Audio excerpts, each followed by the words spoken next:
സംസ്ഥാനത്ത് എല്ലാ ജില്ലകളിലും രാത്രിയിലും മഴയ്ക്ക് സാധ്യതയെന്ന് കാലാവസ്ഥാ വകുപ്പ്. നേരത്തെ വെള്ളക്കെട്ടുള്ള സ്ഥലങ്ങളിൽ രാത്രിയിൽ ജാഗ്രത വേണ്ടിവരും.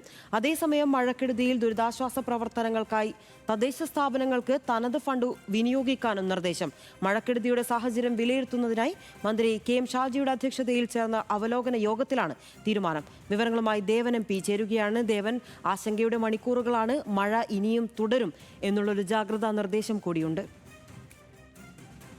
അതേ ലിനിഷ, സംസ്ഥാനത്ത് മഴ പൂർണ്ണമായും വിട്ടൊഴിയുന്നില്ല.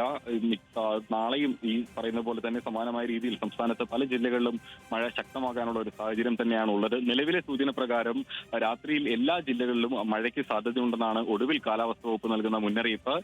പ്രത്യേകിച്ചും മലപ്പുറം, തൃശൂർ, എറണാകുളം, ആലപ്പുഴ, കോട്ടയം, ഇടുക്കി, പത്തനംതിട്ട ജില്ലകളിൽ കൂടുതൽ ശക്തിയായിട്ടുള്ള രീതിയിൽ മഴ ലഭിക്കുമെന്നുള്ളൊരു കാര്യം കൂടി മുന്നറിയിപ്പ് നൽകുന്നുണ്ട്. നേരത്തെ തന്നെ വെള്ളക്കെട്ടുള്ള സ്ഥലങ്ങളിൽ രാത്രിയിൽ കൂടുതൽ ജാഗ്രത തുടരേണ്ട ഒരു സാഹചര്യമാണ്. അതായത് വീണ്ടും മഴ തുടരുകയാണെന്നുണ്ടെങ്കിൽ ഈ പറയുന്ന പ്രദേശങ്ങളിൽ ഇപ്പോൾ നമ്മൾ കഴിഞ്ഞ ദിവസങ്ങളിൽ കണ്ടതുപോലെ തന്നെ റാന്നി അടക്കമുള്ള മേഖലകളിൽ അല്ലെങ്കിൽ കോട്ടയത്തടക്കമുള്ള മേഖലകളിൽ ഈ താഴ്ന്ന പ്രദേശങ്ങളിൽ വെള്ളം നിൽക്കുന്ന ഭാഗങ്ങളിൽ തുടർച്ചയായി വീണ്ടും രാത്രിയിൽ മഴ പെയ്തു കഴിഞ്ഞാൽ അവിടെ വീണ്ടും വെള്ളക്കെട്ട് ഉയരാനുള്ള ഒരു സാഹചര്യമാണ് നിലവിലുള്ളത്. അതുകൊണ്ട് തന്നെ ആ മേഖലകളിൽ കൂടുതൽ ജാഗ്രത പുലർത്തണം എന്നുള്ളൊരു മുന്നറിയിപ്പാണ് കാലാവസ്ഥാ വകുപ്പ് നൽകുന്നത്.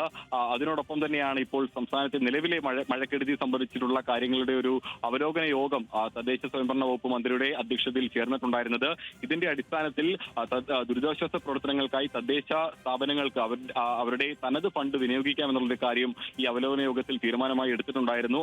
ഗ്രാമപഞ്ചായത്തുകൾക്ക് 1 ലക്ഷം രൂപ വരെയും, മുനിസിപ്പാലിറ്റികൾക്ക് 2 ലക്ഷം, കോർപ്പറേഷനുകൾക്ക് 5 ലക്ഷം രൂപ വരെയും ഇത്തരത്തിൽ ഈ ദുരിതാശ്വാസ പ്രവർത്തനങ്ങൾക്കായി വിനിയോഗിക്കാം. ദുരിതാശ്വാസ ക്യാമ്പുകളിൽ അടിസ്ഥാന സൗകര്യങ്ങൾ ഉറപ്പുവരുത്തേണ്ട കാര്യമുണ്ട്. അത് തദ്ദേശ സ്ഥാപനങ്ങളുടെ ഭരണാധികാരികൾ നേരിട്ടെത്തി ഉറപ്പുവരുത്തണം.